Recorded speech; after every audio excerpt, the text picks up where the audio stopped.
Welcome to the world of science fiction stories, and don't forget to like, share, and subscribe my channel. Enjoy the listening. He got a grumpy alien dragon when he thought he bought a broken alien ship, instead making him. The air in Zarafor's merchant tier was thick with the scent of grease, smoke, and desperate ambition. Neon signs flickered erratically over rusted bulkheads as traders shouted over each other in a dozen languages, their voices rising above the hum of interstellar engines and the distant thunder of landing cruisers. Count Varn ignored them all. His eyes were locked on the battered auction display flickering above dock row 9. He had come for one thing, a ship. Not a new one, of course. He couldn't afford anything that had been within 10 parsecs of factory fresh. But something rare had appeared on the docket today, an Otheran royal vessel, status derelict, power core inert. It sounded like nonsense. Royal ships didn't just show up in public auctions. Still, Calm had seen enough scams, enough genuine warp crystals that turned out to be dyed glass, to know when something was hiding in plain sight. The auctioneer, a spindly Guric with cybernetic mandibles and a voice like shattering bone, raised a gavel-opening bid of 35,000 credits. Most traders stepped back, deeming it too steep, too unknown. Calm raised his hand. By the time the gavel slammed down, he had no more credits and a bill of transfer in his hands. The crowd dispersed, murmuring about the fool who'd bought a corpse. Calm didn't care. He made his way to Hangar 6 with the keys to his new future clenched in a grease-stained fist. The hangar doors hissed open, revealing not what he expected at first glance. It resembled a ship, a sleek vessel, long and curved, resting low against the docking rails. Its halls shimmered dark violet under the harsh hangar lights, reflecting strange patterns as if the metal itself were alive. But as Calm stepped closer, a prickle ran down his spine. The ship didn't feel dead. It felt coiled. He ran his hand along the hull. It was warm. Frowning, he knelt beside the forward strut to access the control panel. That's when the hull moved. Calm fell backward with a yelp, staring in disbelief as the side of the ship undulated like muscle under skin. Then came a deep, resonant groan like stone being pulled across stone. The vessel uncurled. A wing, or rather a limb, extended outward, stretching like something waking from a deep sleep. Then came the head, rising slowly, as two burning silver eyes opened from beneath a plated crown of obsidian. Calm scrambled back, eyes wide, heart punching against his ribs. The ship blinked and then it growled. His mind raced with calculations that refused to make sense. That wasn't a ship, it looked like one, sure, at a distance, sleek, symmetrical, dark, and brooding. But now, as it rose from the hangar floor, wings flexing and a long, serpentine tail uncoiling with the slow menace of a predator waking from hibernation, he realized the truth. He hadn't bought a ship, he'd bought a dragon. The creature glared down at him, its pupils narrowing, an intelligent, irritated, ancient stare that was not mindless at all. Calm felt small under that gaze, smaller than he'd ever felt, even when facing down a malfunctioning reactor core with 30 seconds to detonation. "Hello," Calm managed, raising both hands slowly. "Didn't mean to wake you or buy you." The creature snorted, a low sound accompanied by the scent of ozone and molten metal filling the air. "You are not Aryan," it said, its voice echoing directly in Calm's mind, firm, gravelly, thick, and unmistakably annoyed. Calm blinked.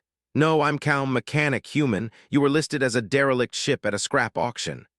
There was a long pause, then, in the tone of someone deeply offended by the entire universe, the dragon spoke again. "They auctioned me off." Calm winced. "I think so," the dragon snarled, its wings twitching as sparks danced across its scales. "Disrespectful little vermin." Calm raised a finger, trying to recover some ground. "Okay, but technically I saved you, right? You could still have been stuck in storage with rats chewing through your circuits or whatever your kind has instead of, wiring." "I am Val Dark, Scourge of the Skis, Flame of the Void, Sovereign of the 71 Realms," the dragon boomed, its chest puffed with silver fire dancing along its teeth. "I am not a shuttle, right? Got it." "Definitely not a shuttle," Calm said, sweat trickling down his spine. "So, do you want to go back to the prince, or—" "Val Darks," the dragon growled again, more thoughtfully this time. "This Athorian brat who tricked me into stasis sold me to you." Calm shrugged helplessly. "Look, if it helps, I didn't mean to buy a dragon. I just needed a project, something with a busted core I could tinker with, something quiet. Baldarks narrowed his eyes. Then your misfortune is matched only by your stupidity. Calm sighed and sat down on an empty crate, rubbing his temples. Yeah, story of my life. The dragon stared at him, considering. Then finally, you woke me, you freed me, you have ownership now, however foolish. Calm looked up sharply. Ownership? No, you're not a wrench or a plasma torch, you're alive. Val Darks huffed, barely audible. Then let's fix that. There was silence. Then, unexpectedly, the dragon gave a quiet rumble. It was not quite a purr, not quite approval, but not rejection either.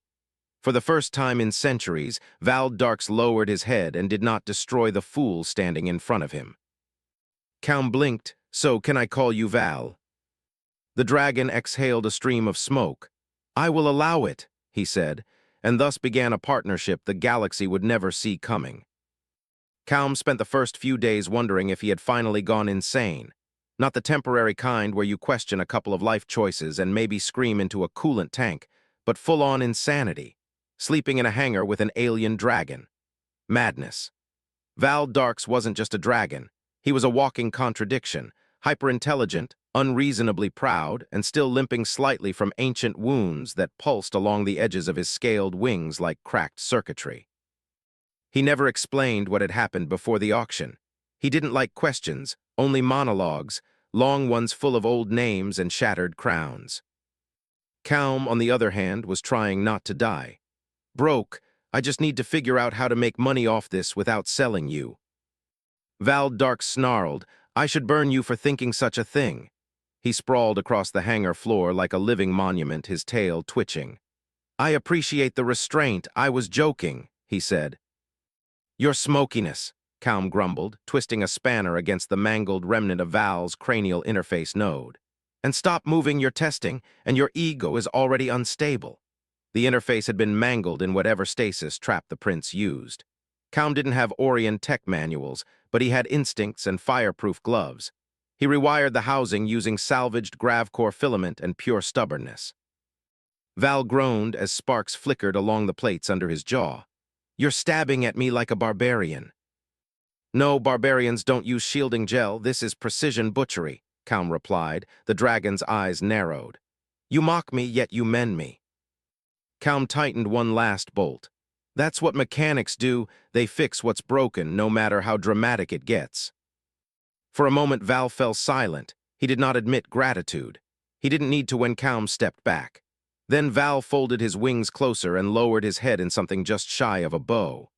For a brief moment, they existed in harmony, man and myth, bound not by debt or contract, but by the quiet exchange of effort freely given. Then Calm ruined it by tossing his wrench into a pile of scrap and muttering, Still not a ship, though. Val Darks's growl shook the walls. Calm, you didn't mean to test the flight systems, did you? That night, Calm had been working late again, fitting power modules to an old thruster array embedded along Val's spinal ridge. According to the diagnostics, the systems were defunct, not dead, just slumbering much like their owner had been. What happens if I rewire your dorsal conduits? Calm asked, leaning over the ridge with a headlamp strapped to his greasy hair. You rupture a century of pain and possibly incinerate yourself, came the weary reply. Calm snorted. So, a Tuesday? He twisted the last coupling into place and reached for the starter switch. Val Darks's eyes snapped open. Wait, too late, the module roared to life with a sudden jolt. The dragon's wings flared wide, engines roared beneath his skin, and gravity itself went sideways. Cum screamed as the hangar roof exploded. They shot into the sky like a comic gone rogue, trailing fire and laughter, though only one of them was laughing. Calm clung to the back of a flying, growling, self-aware beast, his hands wrapped around a neck plate that vibrated with power. Below, Zara spun away in a blur of lights and industrial haze. Val Darks roared, smoke curling from his nostrils. You reckless, foolish, brave little mechanic. I thought it was disabled. You woke it. They burst through a cloud bank, stars shimmering above them, the moon silvering Val's obsidian scales. The wind howled past, but Calm stopped screaming. He wasn't afraid anymore, he was soaring. And Val wasn't limping anymore. He was flying as if he were born for it, his claws slicing through clouds, his wings stretching wide across the dark. Calm could feel joy bleeding through the ancient creature, silence woven between every beat of those massive wings. Eventually, Val curved back down, descending in a spiraling glide over the spaceport. They crashed into the hangar with less grace than liftoff, smashing crates and sending half the tool wall tumbling. Calm tumbled off, groaning and coughing smoke, while Val Darks folded his wings slowly. His eyes glowed like twin moons. "You've risked both our lives," Calm wheezed, grinning despite it all. "Best ride of my life." The dragon huffed. "You are an idiot, yet you're amazing." A long pause stretched between them. Val blinked. "You may try again when the sky is clear." Calm wiped soot off his face, his heart still hammering. Outside the cracked roof, stars waited, and somewhere in the vastness beyond, trouble had just found its future pilots. Morning broke over Zellara 4 in streaks of amber and gold, but the hangar still smelled of scorched metal and victory. Calm stood amid the wreckage of half his workshop, one arm in a sling, holding a mug of recaf that tasted vaguely like solder. The night's flight had been reckless, unplanned, and one of the greatest moments of his life. Val Darks, of course, was less sentimental. "You cracked my third spinal conduit," the dragon muttered from the repair platform, his massive form coiled awkwardly while Calm ran diagnostics. "You should be ashamed," Calm said, raising an eyebrow. "You're flying again for the first time in a century, and all you can talk about is a conduit." "I prefer to catalog offenses before acknowledging triumphs," Val replied with a lazy flick of his tail. Calm smirked. "So that was a triumph." The dragon let out a low, smoky rumble, neither an agreement nor a denial, but something like a satisfied exhale. Calm took it as a win. They worked in rhythm throughout the day. For all his size and flame, Val had a mechanical grace in every movement. His knowledge of his own systems bordered on obsessive. He guided Calm through ancient other and interface modules, some so old they responded more to thought than input. They rewired sensory circuits, calibrated wing stabilizers, and patched fused neural links. Calm learned quickly, matching Val's frustration with ingenuity. Midway through the day, a message pinged across the station comms. "Wanted, ship or Dragon-class flight vehicle for escort mission. Hazard pay urgent." Calm grinned. "Hey, Val, feel like making some real money." Val's snort nearly extinguished the hangar lights.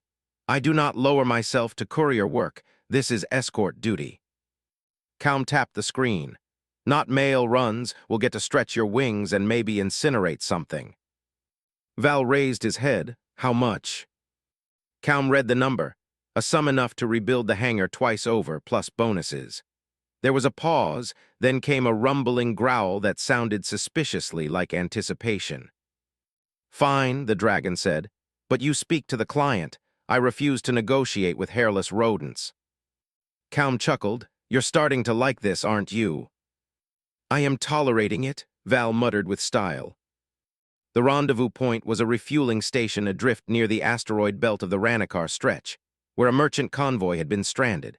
Hounded by a fleet of low-orbit scavenger pirates who tore apart cargo ships and left crews stranded in lifeless debris fields.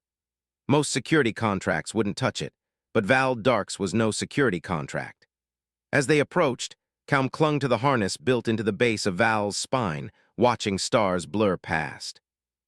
The calm crackled with the convoy leader's frantic, exhausted voice over the comms. "Please, tell me that's not just another bounty hunter with a flashy ship." Calm hit transmit, negative. "This is Calm Varn and his associate Val Darks." A long pause followed. "Then what the hell is a—" A shadow passed over the station and all conversation stopped. Val Darks banked sharply, his wings blotting out half the station's floodlights. His roar split the comm line into static. The pirates didn't retreat, they attacked. 3 ships came in fast, light-armored, scavenger class, modified for speed and dismemberment. Val responded with ancient fury, diving between them like a blade of obsidian fire. Calm held on tight, his eyes locked on the targeting overlay in his goggles. He wasn't just a passenger anymore. He was eyes, ears, and instinct. Commands flowed through the neural interface they'd jury-rigged, triggering a plasma burst that seared past Calm's head. Val twisted midair, his talons gouging through the lead ship's wing. The vessel spiraled and detonated in a bloom of orange fire. The other two circled back, but Calm was already prepping the experimental flare pods. "Now," he shouted. Val flipped his wings inward and Calm fired the pods. Ignited behind them, bursts of concentrated electromagnetics scrambled the enemy sensors. One ship peeled away. While the second stayed locked onto them, Val turned face to face with it. "Permission to destroy," he growled. Calm nodded. "Burn it." Val roared, a sound of pure sound and fury. Flame ignited from his throat as a silver-white arc of fusion fire lanced through the final ship's core, rupturing it in silence, a sculpture of light vanishing into the vacuum. Silence returned. Calm breathed, lungs shaking. The convoy leader came back on the line, whispering, "What are you two?" Calm looked down at Val, who hovered effortlessly in the black, his wings spread wide, his eyes glowing like twin suns. "We're under new management," Calm said, "and we take contracts." They landed an hour later to cheers, awe, and a sizable transfer of credits. Val Darks, basking in the attention, stretched his wings with a low sigh. "I haven't incinerated fools in ages. That was invigorating." Calm leaned against his side. "We make a good team, but—" His tail curled slightly protectively around the mechanic's boots. A small gesture, but a loud one. The credits from the Ranicar job rolled in fast. Too fast for Calm to reroute them into repair orders before his comms lit up with half a dozen new offers. Merc contracts, high-risk escort runs, even a bounty mission with enough zeros to make any sane pilot foam at the mouth. But not every call came with gold. One came with a name. Calm was elbow-deep in xinthium coolant, replacing one of Val's damaged wing torque channels when the encrypted signal came through. Val stiffened as a voice filled the hangar, calm, aristocratic, heavy with an Orient accent. "Val Darks, this is Prince Shurl." Calm froze, wrenches slipped from his hand. Val growled low, "I heard you've been flying again." The message continued, "And consorting with humans. I must admit I'm impressed. I didn't think you'd survive stasis, let alone partner with a species that uses duct tape for medicine." Calm muttered under his breath, "He's not wrong." Val's eyes narrowed to slits. "I'd like to make a proposal," the prince said. "Meet me on Sarat's Reach. Come alone or don't. I know you won't ignore this message. You owe me that much." The transmission ended. Val turned slowly toward Calm, his wings pulled tightly against his back. "You are not coming," the dragon said. Calm wiped coolant from his hands, ignoring the demand. "Is this the guy who tricked you into going dormant?" Val's silence was answer enough. Calm stepped closer. "Then I'm definitely coming."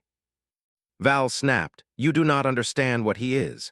He plays with lives like sand between his claws. He destroyed entire broods for sport and did worse to me."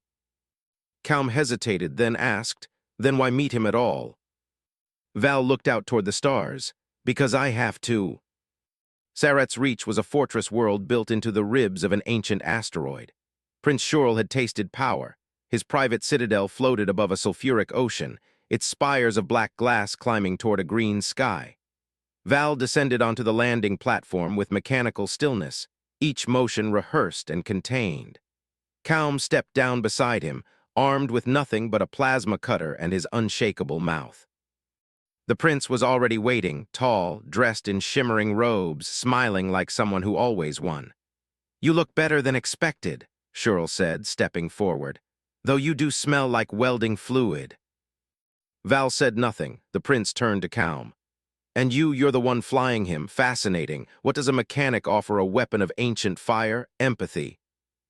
Calm replied flatly, "Something you clearly lack." The prince smirked. "So he speaks." Val's wings flared, but Calm rested a hand on his side. "I came to say this once." Val grumbled, "You do not control me anymore." The prince stepped closer, his voice velvet and poisonous. "Oh, Val, that was never the point. I didn't want to own you. I wanted to shape you."